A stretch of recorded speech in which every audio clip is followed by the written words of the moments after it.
LU officials celebrate the new law school. City police target back-to-school speeders.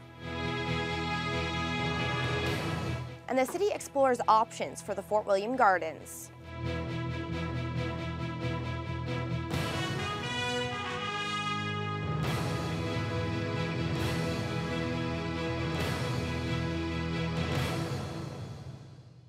Good evening and thank you for joining us. Premier Kathleen Wynne joined university officials, First Nation leaders, and local dignitaries today to celebrate the official opening of Lakehead University's Faculty of Law.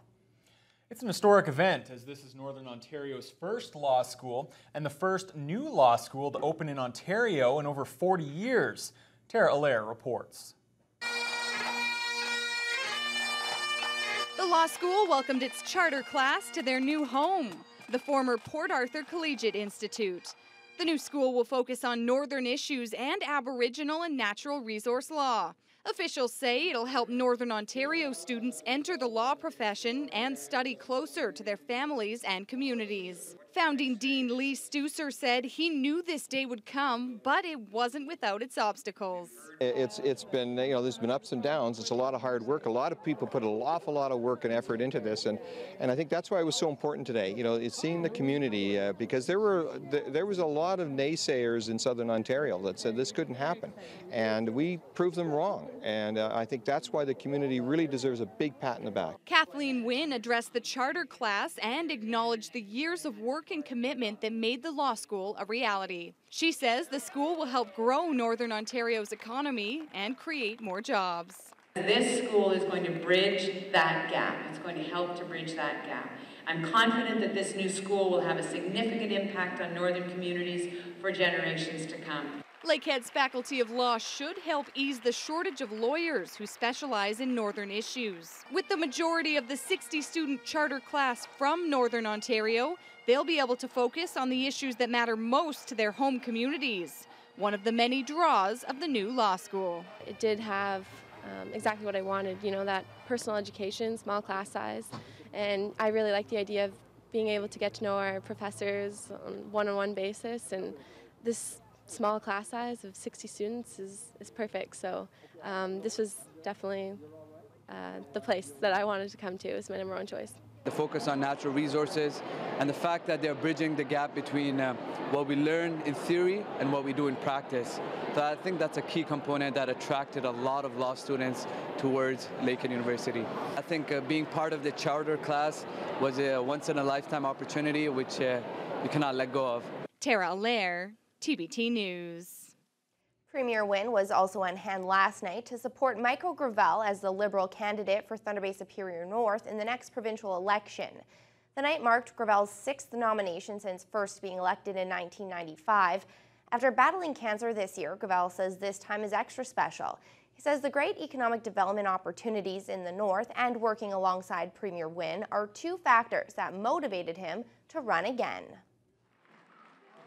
It's an exciting night for me, and after 18 years of doing this, I maybe am more excited than I was the first time I was nominated. I love this work, and I obviously will respect whatever my constituents decide, but I'm certainly going to be putting my best foot forward and hoping they will let me continue to work for them and to fight for them after the next provincial election. Gravel was unopposed for the nomination. He will run against NDP nominee Andrew Fold and Conservative nominee Tamara Johnson whenever the next provincial election is held. And the Premier had one other stop on her Thunder Bay tour. She was a special guest at Woodcrest School this morning, where she welcomed students back for their first day. Courtney Rutherford has the story. There's one thing that grade 1 student Christina Karina has been looking forward to saying all morning. Pleased to meet you, Honorable Kathleen. Karina, along with the rest of Woodcrest School, were waiting for the Premier of Ontario, Kathleen Wynne, to join them on their first day back to school. Wynne showed up in traditional back-to-school fashion, riding in on a yellow bus. After arriving at Woodcrest, she joined the kids at the back of the school, and it didn't take long for her to jump in. After jumping rope, she was taught by some of the students how to hopscotch and hula hoop. The buzz in the air outside on the playground was a clear indication that the students were not only excited to get back to school, but to have the Premier join them on their first day. Because I get to play some games and have fun. She's just so important, and it feels cool that somebody so cool and important is coming to our school. It's pretty cool. She's pretty important. A lot of people know about her, and it's just cool that she's at our school. After being outside, Wynn moved inside to meet with the kindergarten class to hand out snacks and read a book.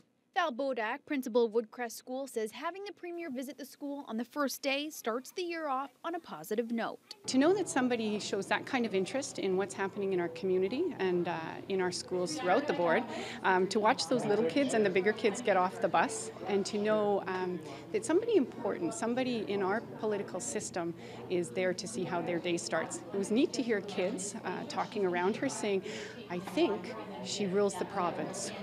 So it was exciting. They didn't know much about her before she came, but I know that they were very keen to find out about her. After the morning wrapped up, Wynn said goodbye to the students and moved on to the next stop on her Thunder Bay tour. Courtney Rutherford, TBT News. And with school back in session, some motorists were being hit with speeding tickets.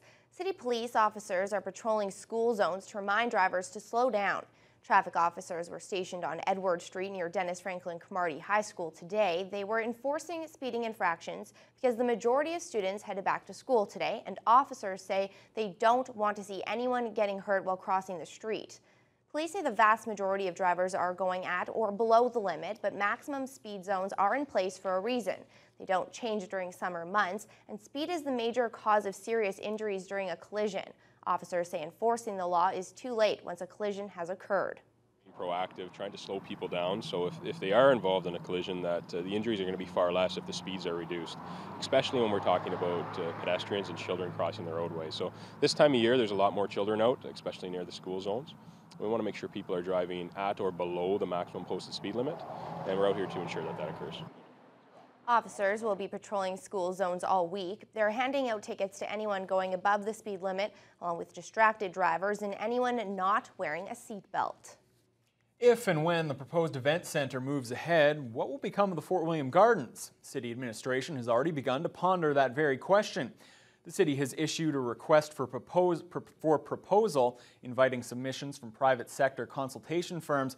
City staff want the consultant to fully examine all possible uses for the 62-year-old building and engage with interested stakeholders like the area BIA, nearby businesses and residents, according to Facilities and Fleet Manager Michael Smith. Key things is what the uses from a recreation and a leisure recreation. There's certainly lots of sports groups, lots of private users of this facility. Certainly you have the Fort William Curling Club. So those types of things need to be taken into consideration. But certainly from a city perspective, the consultant will be expected to have a completed report ready to hand over to city administration by the new year. As for a budget, Smith says it's still too early to get into specific numbers. In the budget that was identified through the Phase 3, but until we get the RFPs back from the consultants to really get a good handle on what their proposals look like or the pricing, then the city would make a decision based on that. All proposals must be submitted to the city by September 26th. The Port of Thunder Bay is continuing to lag behind when it comes to cargo shipments compared to last year's numbers. According to Port Authority statistics, grain shipments were way down in June and July, and the month of August is proving to be the same. Just 2 years ago, nearly 700,000 tons of grain was shipped during that month, but it's now down to less than 400,000. The total cargo has also continued to fall, with just over 500,000 tons shipped last month. That's down 40,000 from August of last year. And for the year to date, the local port is currently at about 3.2 million tons compared to 4 million the past 2 years. Port Authority CEO Tim Heaney says that he attributes the recent statistics to the late growing season. The record in project cargo shipments last year were certainly a lot weaker than that this year. We haven't seen the wind turbines we did last year. So every year is different, but you know, we're looking forward to the oil sands picking back up, so we think it'll get going again.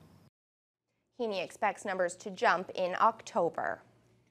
The City of Dryden has approved the tender for the rehabilitation of the King Street underpass, which connects most of the city to the Trans-Canada Highway. The project was discussed at a special meeting of Dryden Council late this afternoon. The province is covering most of the bill. That's welcome news for the cash-strapped city, which received 80% funding for the project to the tune of $685,000. Dryden's 20% share will be paid out of the city's 2013 budget. Ontario Minister of Infrastructure Glenn Murray made the announcement on his recent tour through the Northwest, and Dryden Mayor Craig Nuttall expects to hear from the minister again soon. He made a comment that perhaps now we won't be getting any more letters from Mayor Nuttall, but I can assure you I have another project on my plate. But we're very fortunate to get what we did get. The construction will limit access to the city's downtown core to just a single route, but the project should be completed this fall. Well, to some, it may not seem like the trendiest place to shop, but a group of Camp Quality volunteers are making it cool to buy from a thrift store. They're throwing a thrift shop party next Friday evening, September 13th, at the CLE's Heritage Building. All proceeds go to the charity, which helps to lift the spirits of children with cancer with a fun-filled camp week and other year-round programs. Party organizers have been busy selling tickets and promoting the event at local bars dressed in their own clothing from thrift shops. And so far, it appears residents are pretty excited about the idea. Usually at all parties, it's a lot of hassle to try and get dressed up, and most people in Thunder Bay come here to get dressed up, right? You find old things, it's really fun, it's really easy, and it's cheap, so we thought that'd be the most efficient way and the most fun way of throwing a party. When people, outside groups or others, plan events for Camp Quality, it's always a relief because we are a bunch of volunteers that put on this event every year. We try to raise $100,000 every year to run our program, and so when someone else steps forward to say that they're going to do something, and it's always a relief and a benefit for us as well. Tickets are $5 a piece. They're available at Mirror Mirror Salon or by contacting Camp Quality Northwestern Ontario. Further details are available online. Looks like it should be a lot of fun. Yeah. You know, we had fun today. Who's that? The majority of students who went back to school, and the parents, especially the parents, they were really happy. And they had, it was a little chilly this morning, but almost your typical fall day, even though it's not quite fall yet. Yeah, it was a beautiful day. Temperatures quite seasonal, and you know, 2 days in a row. It's getting pretty good. Now, we did have cooler air, and that's because of this high-pressure center trying to move its way in, rotating in a clockwise manner, tends to pull some cool air ahead of it.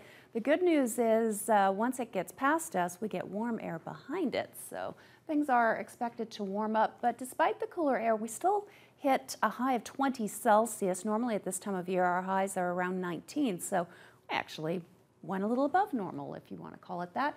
From the west-northwest winds, we're blowing about 7 to 17 kilometers per hour. At this time, Thunder Bay actually happens to be the hot spot for the most part in the region.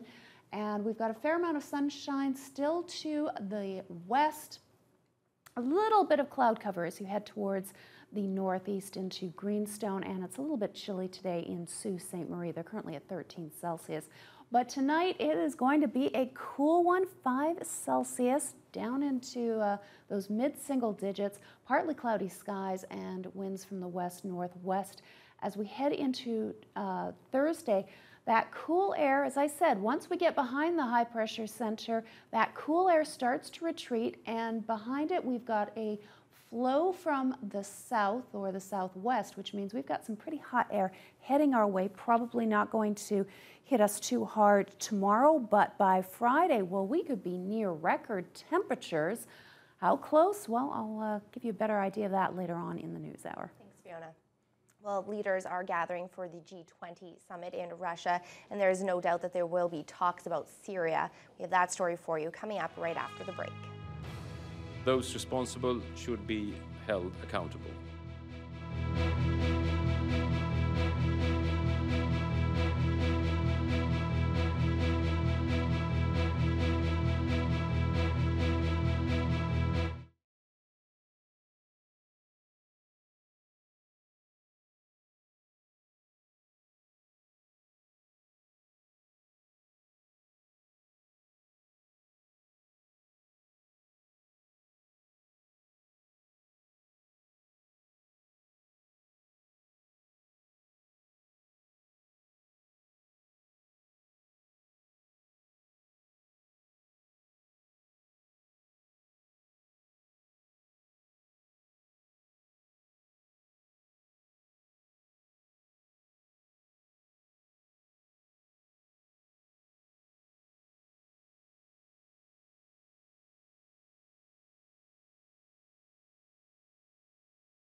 World leaders are gathering in Russia for the G20 Economic Summit, which begins tomorrow. And those talks will no doubt be overshadowed by Syria and Barack Obama's push for military action. Bonnie Allen reports. A stopover in Sweden on his way to Russia. President Obama is on the offensive. My credibility is not on the line. The international community's credibility is on the line. Obama will take that argument to the G20 summit, that the Syrian government used chemical weapons and must be punished. He insists international treaties that ban chemical weapons must be upheld. Today, he got moral support from the Swedes. It's a clear violation of international law. Those responsible should be held accountable. But UN Secretary General Ban Ki-moon has made it clear that if the U.S. decides to go it alone and use force in Syria, even for noble reasons, that the U.S. would be violating other international laws. Russian President Vladimir Putin says it would be an act of aggression and says any military attack must be authorized by the UN Security Council. But both Russia and China have repeatedly used their veto power to block action against the Assad regime. When bad stuff happens around the world, the first question is, what is the United States going to do about it? It's true in Libya, it's true in Rwanda, it's true in Sierra Leone. It's now true in Syria. As Obama takes his sales pitch on to Russia, in war, his top officials continue their campaign back home. We have no intention of assuming responsibility for Assad's civil war. Support is growing in Washington for limited military action. But some lawmakers want those limitations to be clear, giving Obama just 60 days to strike and banning any U.S. troops from combat. On the other hand, there's also a push to broaden the mission in Syria, to give support and weapons to the opposition army. Bonnie Allen, CBC News, Washington. Prime Minister Stephen Harper is on his way to the G20 summit, mindful of the lobbying that'll be going on over Syria. Lori Graham has more. The official agenda, the world economy. The real agenda, Syria. But Russian President Vladimir Putin doesn't want to talk about the crisis, and as the host of the G20, that doesn't make him very popular, particularly with U.S. President Barack Obama, who's already canceled a bilateral meeting with Putin. Obama comes into these G20 meetings prepared to lobby reluctant countries to take action against Syria, to do more than just morally support a U.S.-led mission. One of the countries Obama will be lobbying is Canada. Prime Minister Stephen Harper has been on the record as saying he believes the Assad regime is responsible for a chemical attack against the Syrian people.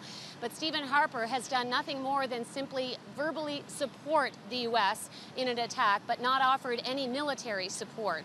A sign, though, that Canada is taking this crisis, these G20 meetings, seriously. A last-minute add-on to the meetings, Foreign Affairs Minister John Baird will join the Prime Minister. And while Stephen Harper is at the table talking to other G20 countries about the world economy, John Baird will be in a sideline summit discussing Syria and, no doubt, updating the Prime Minister. Lori Graham, CBC News, Ottawa. Corrections officials in Ohio are reporting that Ariel Castro has committed suicide at a state prison facility. They say the 53-year-old was found hanging in his cell late last night. Castro held 3 women captive in his Cleveland home for years. The women were aged 14, 16, and 20 when they were reported missing between the years of 2002 and 2004. They escaped in May when one of them managed to get help from a neighbor. Castro avoided the death penalty by pleading guilty, and this summer was sentenced to life in prison. An Ottawa oncology researcher is part of a Canadian team that has developed a calculator that accurately classifies which lung spots or lesions are malignant on a CT scan. The paper has been published in this week's New England Journal of Medicine. Waukijik Rice reports. Like many cancer survivors, Debbie LaSalle looks to Terry Fox for inspiration. After smoking for 27 years, she always knew lung cancer was a real possibility. In the back of my mind, I did believe that at some point I'd have lung cancer, that I would have it. My father had died of it some years before. She saw a newspaper ad in 2010 for a trial study in early screening. Although she had quit 13 years earlier, she signed up just to be sure. When doctors found cancer after a CT scan, she had mixed emotions. Relieved that because I had been told that it was very small, there would be something that they could do about it. Frightened. Fortunately, Lisel had surgery just months after that early detection, and she's been cancer-free for 2 years. One of the reasons that lung cancer is such a terrible cancer is because quite often it's diagnosed at a late stage. The fact that we don't have a good screening test is probably part of that. Dr. Garth Nicholas at the Ottawa Hospital Cancer Centre is the study's primary investigator. Right now, there's no screening test to catch lung cancer in its early stages, like with colon or breast cancer. So his team has developed a software calculator that accurately classifies malignant lesions on the first CT scan. The rule that we've come up with looks at some characteristics of the nodule, such as their shape, their location in the lung, the age of the person in which they're found, the gender, in order to come up with a very sensitive rule and a very good rule for determining which ones are likely to be benign and which ones are likely to be cancer. It's accurate 90% of the time. In the Ottawa area alone, it detected cancer in 20 people who Nicholas says will likely be cured. Lisel credits it with saving her life. If there's any way possible that more people can be screened in this way, I think that would be a tremendous gain for everyone. The study will go on for another year, and the full results will be available soon after that. The Ministry of Health and Cancer Care Ontario are currently looking at a proposal for a more widespread screening program. Wabgijak Rice, CBC News, Ottawa. The Montreal SPCA has seized close to 100 dogs from a breeding facility. The agency says many of the animals had health problems after living in unacceptable conditions. Sabrina Marandola reports. These Chihuahuas were just unloaded off a rig, along with 90 other Chihuahuas and Yorkshire Terriers. Staff at the SPCA spent more than an hour getting them off the truck and into a safe place. They all come from a commercial breeding facility south of Montreal where they spent months, some even years. And those who saw the facility say the animals' living conditions were unacceptable. When we walked into this facility, the smell of ammonia was so overpowering that it was difficult for us to breathe. The dogs had teeth conditions, eye conditions, we saw some with skin conditions. The SPCA will care for the animals now and give them full veterinary exams, and then the legal battle begins. First step, to get custody of all the dogs so they can be put up for adoption. Then the SPCA wants to crack down on the breeder.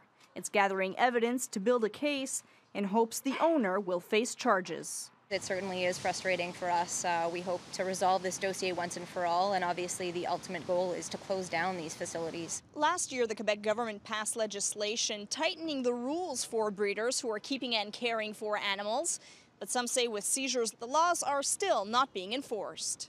Quebec remains the puppy mill capital of Canada, and it will be that way until we have stronger laws and better enforcement in this province. Now, the laws have been improved, but there's still a distance to go. In this case, if convicted, the breeder could face a $75,000 fine and be banned from owning any animals ever again. But no jail time. This fall, the Quebec government is expected to crack down harder on breeders. A new law is expected to be adopted where anyone with more than 15 cats or dogs would require a permit. Sabrina Marandola, CBC News, Montreal. Members of Peru's Institute of Geophysics were shooting this video at the crater when a volcano began spewing plumes of ash into the air. The team was sent scrambling for cover. There's no cause for worry, though, at least for now. The director of the institute says the eruptions were minor and not an immediate threat to people living nearby. Lake Ontario is electric blue these days. At least that's what it looks like from outer space. It's because of a phenomenon called a whiting event. Ron Charles explains exactly what it is, how rare it is, and whether it's bad for the ecosystem. At first glance, the image looks both beautiful and concerning. Pictures of Lake Ontario taken from the International Space Station and a NASA satellite called Aqua. At first, NASA thought the strange glowing was a giant, dangerous algae bloom. But scientists on the surface of the lake determined it's a normal, harmless phenomenon called a whiting event. Well, there are particles in the surface of the lake that are reflecting light, and the density of particles is quite high. so that the satellites or the space station can actually pick up the change in color. That happens when calcium and carbon are brought together by a combination of changes in lake temperature, pH, and oxygen levels to form tiny particles of calcium carbonate. That calcium carbonate way out there in the middle of the lake is what we commonly know as chalk. It doesn't look like much from down here. To get that spectacular glowing effect, you've got to be way up high, say on board the International Space Station. You might see very, very, very tiny particles. If you take up a bottle of water, you might see some tiny particles that are floating, suspended around the surface. Your bottle of water is not going to turn blue the way it did in the satellite photograph. He says the whiting event is a fairly regular phenomenon in late summer. The difference here is that it happened just as the space station was flying over, snapping pictures of the Earth, providing the spectacular glowing image. Ron Charles, CBC News, Toronto. Electronics giant Samsung is set to unveil a new gadget today. It's a smartwatch. Samsung is calling it Galaxy Gear. Leaked photos show a device with a 3-inch touchscreen. Reports say the watch has a built-in camera and speakers. It's meant to connect to your smartphone, letting you take calls or check your email right from your wrist. Apple and Google are said to be working on similar devices. What next? Yeah. Always has something. Yep. Before the break, let's take a look at activity on the markets. In Toronto, the TSX gained 17 points to 12,757. The Dow jumped 96 points to 14,930, and the Nasdaq gained 36 points to 3649. The Canadian dollar closed at 95.31 cents US, up 34/100ths. Gold fell $22 to $1,390 an ounce, and crude fell $1.31 to $107 per barrel.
Well, the LU hockey team is conducting open tryouts. Randy, they began last night. Going to be tough for some of these players to crack the lineup. They do have still a good nucleus in place, though they did lose a few players during the offseason.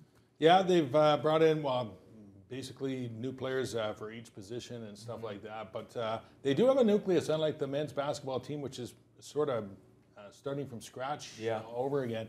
At least with the hockey team, there'll be some familiar names back in their lineup. Well, the LU Thunderwolves men's hockey team began their season at the Tournament Center with their first day of open tryouts yesterday. Approximately 35 players are on the ice this week, looking to nail down a spot on the roster. Tara Allaire reports. With 17 returning players, new head coach Bill McDonald hopes to cut the roster down to 23 by week's end. The Wolves are looking to move forward after a 2012 campaign that saw coaching change, early playoff exit, and the loss of some key players. Local forward Kellen Ainsworth is one of the players looking to fill that void. After spending 2 seasons playing Division I hockey for Lake Superior State, he's excited to play in front of his home crowd. With the loss of 4 of the team's top 5 scorers, Ainsworth hopes to make an impact right away. I've always been a playmaker. That's kind of been my thing, so I'm going to stick to that, stick to my game like that, but hopefully bring I played a few years college now, so hopefully I have a little bit of leadership here and play my game. Rookie forward Cody Alcock is also hoping to contribute to the team's offense. The 2-time 20-goal scorer with the OHL's Kingston Frontenac says he expects the Thunderwolves to compete with the best teams in the CIS. Well, I hope to bring a lot of offense to the team. I mean, if you can always add a presence of a forward that can put the puck in the net, so that's what I'm hoping I can do for the team. I can hit, I can do all that, so I just hope to fit in just doing everything right that the coaches want. So. Veteran Mike Quinnell will make up part of a solid core of returning defensemen. He says the key to success will be putting last season behind them and focusing on the future. Quinnell says Coach Bill McDonald's no-nonsense style of coaching is a great fit and something the team will have to get used to. I don't think it matters if they're ready or not. I mean, it's something that this team needs, and it's hopefully something that's going to be enforced and enacted, and I hope we have enough guys that can buy in. And everything I've heard around town is Billy's a hard ass if you don't listen to him, and so hopefully we can make him a player's coach and listen. The Thunderwolves begin preseason play on October 4th. They'll take on the Prince Edward Island Panthers at the Gardens. Tara Allaire, TBT Sports. NHL news: Chicago has signed defenseman Nicholas Chalmers into a new 5-year contract worth over $20 million. NHL training camps begin next week. In senior men's baseball last night, the Boston Pizza Red Sox hammered the Thunder Bay Wolves 13-3. Hunter Galloway drove in 3 for the winners. This afternoon in the majors, the Jays swung for the sweep in Arizona. They came out swinging off D-back starter Randall Delgado. Evan Encarnacion smacking a double to the left. That cashes Jose Reyes. Rajay Davis makes it a 3-run inning. Watch him dial long distance for the 4th time this year to left. Toronto led it 3-0. Top 2, though, Arizona gets on the score sheet. It's Matt Davidson finding some green space and left off Mark Burley. You can give him a double as Martin Prado is plated. They'll make it a 1-run game. Miguel Montero follows with a 2-bagger of his own. Davidson motors in. That made it 3-2. This one is just finished up, and Arizona would win it in extra innings 4-3. So once again, Toronto denied the sweep. NFL news: Houston has locked up linebacker Brian Cushing for the next 6 years at $55 million. Cincinnati gave defensive tackle Geno Atkins a 5-year contract worth $55 million. In the CFL, Winnipeg has brought in another quarterback. Former Saskatchewan Rough Rider Levi Brown becomes the 5th signal caller on the team this year. We want to quash rumors that they're going to contact Ryan Bonazzo, and he might end up being their 6th quarterback this year. Anyway, the Bombers host the Riders Sunday afternoon, hoping to snap a 7-game skid. Their defense has given up more points and passing yards than any other team in the league. It was flat-out effort. Guys were, the effort wasn't good enough, and that's the message we got to send is we aren't going to tolerate it. Last week, for sure, it was just effort. Everybody, I don't know if it was a late game or what. We just didn't come out with effort. It's a lot of loafs, and we got to get rid of those pretty much. I don't know if they thought Hamilton was going to just lay down for us or they thought it was going to be an easy game because it was an early game. But every game's important. We got to make sure we have a couple leaders that we need to make sure that that can't happen ever for the rest of the season. Well, the race for top spot in the East is tightening up as Week 10 in the Canadian Football League came to a close at the Rogers Centre last night. It's the host Argos scoring first, John Charles with the game's opening touchdown as he makes the pretty acrobatic 35-yard touchdown catch, his 5th major of the year, 9-0 Boltman. With 6 minutes to go in the second, Montreal would strike. Tanner Marsh threads the needle between 2 defenders to Arland Bruce III, and the veteran has his first touchdown as an Alouette. Late in the half, the Owls add to it as Zach Calaros is stripped of the ball. Shea Emery scoops it up. He'll rumble 32 yards to make it 17-8. Montreal goes on to win a yawner 20-9. The BC Lions' next game is Saturday afternoon in Guelph against Hamilton. They beat the Ticats last week in a thriller, 29-26. And although they have a 6-3 record, the Leos receivers had trouble holding on to the ball, something they hope to rectify this weekend. This one out down the sidelines. He's had Arsenault, can't hang on. When you're the highest paid receiver on the team, these are the catches Manny Arsenault has to make. This one was likely headed to the end zone for a touchdown, but he dropped it. It's fairly simple who's at fault here, and Arsenault has no problem saying, "My bad." Man, you put that mess behind you because it'll haunt you the whole game. You'll never make another play. And, you know, I should have came up with it. No excuses. It was a drop. Deep. So 2nd and 8 for Lulay. And the pass through the fingertips of Nick Moore. Let's be honest, drop balls are inevitable. It's just part of the game. It's a fundamental skill for the position, yet some guys have a big problem with catching the football.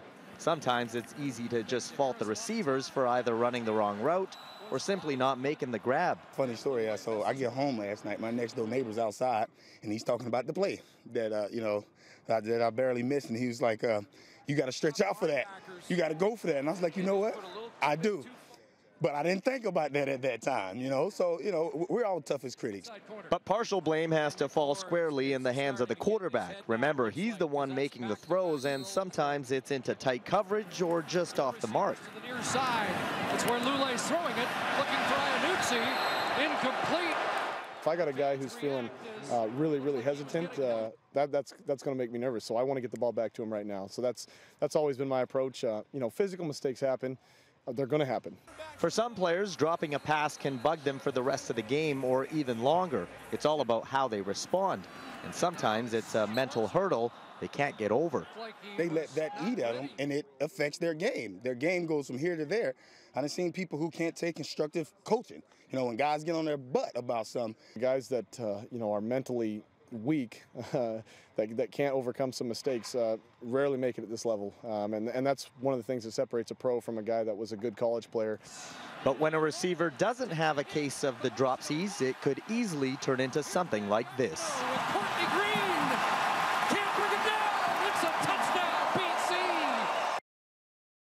They're upset today at the U.S. Open tennis tournament in New York. Milos Raonic's conqueror, Richard Gasquet, sent 4-seed David Ferrer packing. Tonight, Rafael Nadal will play fellow Spaniard Tommy Robredo. Last night, top women's seed Serena Williams spoiled Carla Suarez Navarro's 25th birthday. She would clobber the Spaniard in less than an hour. 6-love to advance to the semifinals. It's the first double bagel in the quarterfinals since 1989. Number 2, Victoria Azarenka needed 3 sets to get by Serbia's Ana Ivanovic. Over on the men's side, number 1 and former U.S. Open champ Novak Djokovic is through to the quarterfinals for the 7th consecutive year, dominating Marcel Granoller in straight sets. And defending champ Andy Murray rallied from the set down to defeat Dennis Istomin. Marathon Arena will be hosting an SIJHL exhibition game Thursday, September 12th between Fort Francis and the Thunder Bay North Stars. Proceeds raised will go towards a memorial to honor 4 hockey players, including former Laker Jared Leclerc, who were tragically killed in a car accident last October near the Pick River First Nation. Now the plays of the week. Before the game starts, so he'll do this. Brandon Barnes made the catch, robbing Adam Dunn. Simmons, bare hand, fires to first, and Freddie held the bag again. Fly ball into center field. Diving play by Ghost. Did he make it? Yes, he did. The best is Pablo and Hunter Pence. Take a look at this. On a fake punt, and he's taken by Abdur Rahman, and he is free. Nobody knew he had the ball, but now he has the end zone. The youngster got that ball. He said, no, I'm going to fire that down there. I'm supposed to, right? Ribéry! Fantastic! Wonderful goal by Frank Ribéry. He's looking for it. Lule on the roll, takes a hit, but also wide open was Courtney Green. Can't look at that. It's a touchdown, Big C. Goes on for a little while. All right, we got that, we got that, we got that. Laurie gets a big hop, barehands it, throws. What a play! Didn't take long for him to flash the limit. Laurie continues to shine. How about that play? You're welcome for this video. Jim Leland even getting into the spirit. Downfield for Corey Watson. Sensational grab by Corey Watson. Now let's do a little shuffle. Woohoo! Torres! Oh my goodness! What a finish! Pass is caught! Are you kidding? What an interception!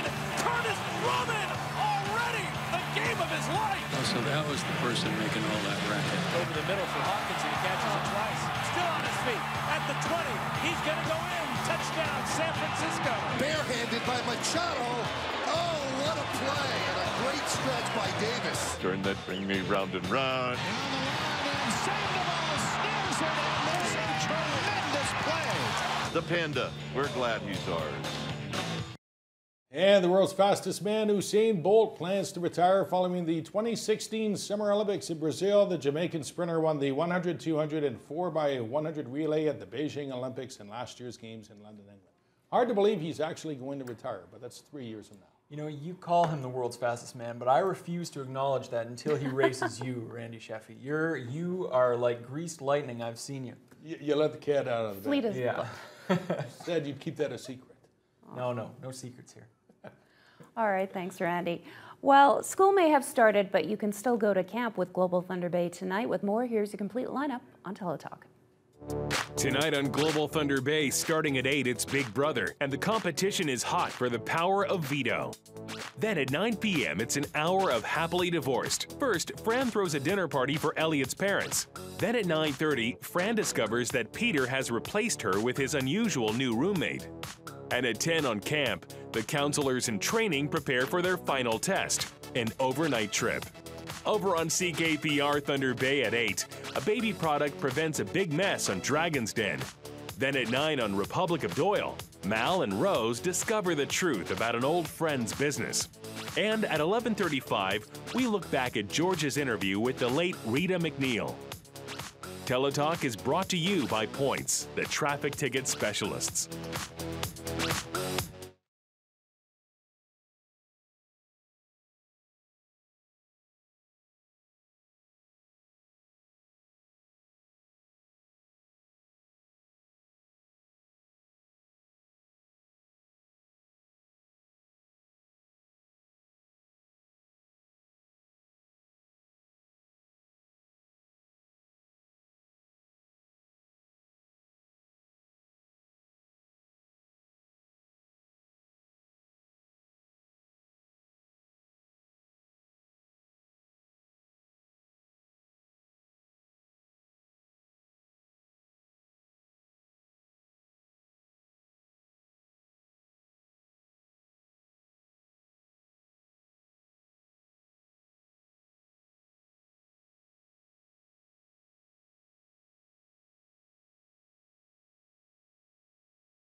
It was a little bit cooler today than it was yesterday, but things, Fiona, are going to get a little bit warmer, at least for the next couple of days. Yeah, there's going to be a definite warm-up you're going to see, but you can't really complain about today, that's for sure.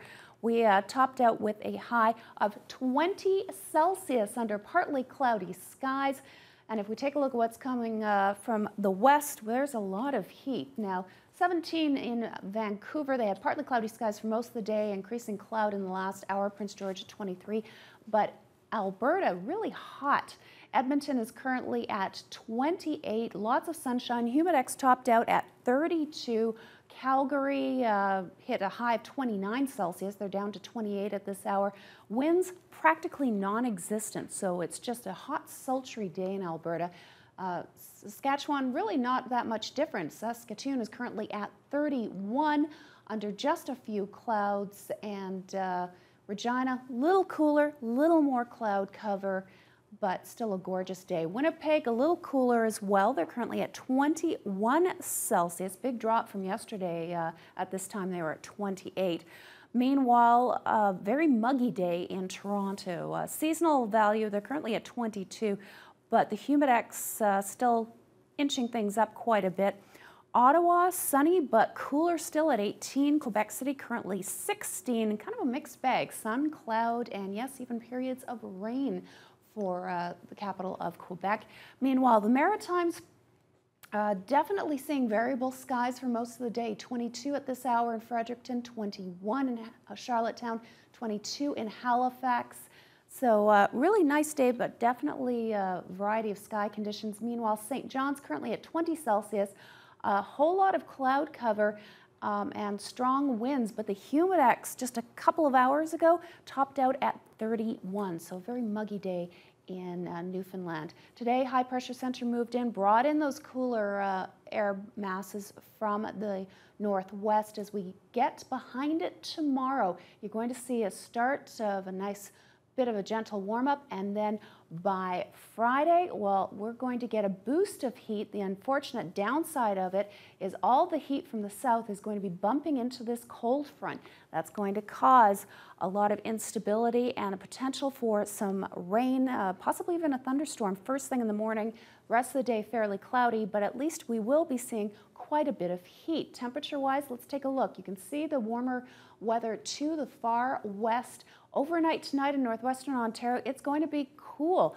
Single digits and in the mid to low range of single digits. So very, very cool.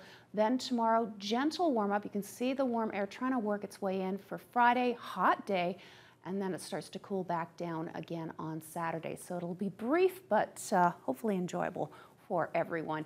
Tonight, you can see those cool single digits flirting with the freezing mark in Upsala, Armstrong, Atikokan. Very, very chilly under just a few clouds. Then tomorrow, sun comes back out and you can see the low to mid 20s in some areas. Fort Frances and Kenora also seeing 25 tomorrow. At this hour, we're at 20 Celsius. Mainly sunny skies, but winds are still a little bit brisk from the west. Tonight, a cool low of 5 Celsius. Patchy clouds and still pretty gusty. 40 kilometers per hour, tapering off to about 22. Now, as the kids head off to school tomorrow, 11 Celsius to start the day with a few clouds. Winds are very light. And by the time they head home, about 22 under mostly sunny skies, which is in fact our daytime high for tomorrow. By Friday, there's your morning storm and then clouds. 28, but it could be even warmer still, and if it is, we could see near record. 24 on Saturday, 18 on Sunday, back to seasonal values, possibly more rain on Monday. Thanks, Fiona. Well, a lot of people have pets, especially dogs, and when you come home, you give them a belly rub, play with them a little bit. But what if you're the owner of a pet fish? We have a suggestion on how you can greet them after the break.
Well, bears love a good back scratch, dogs love a belly rub.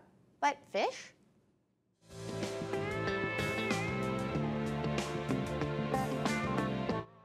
Well, apparently this triggerfish has found a way to satisfy the itch. That's actually its feeding tube. The uploader of the video says it does this all the time and even swims to the surface and begs for more. So there's a suggestion if you want to fish. Well, it just proves that everybody loves a good scratch, right? I like to go up to a tree and just... Give him a belly rub. Will you do that? No. I'm the only Can't one? say I have. All right, well, I guess I'm weird.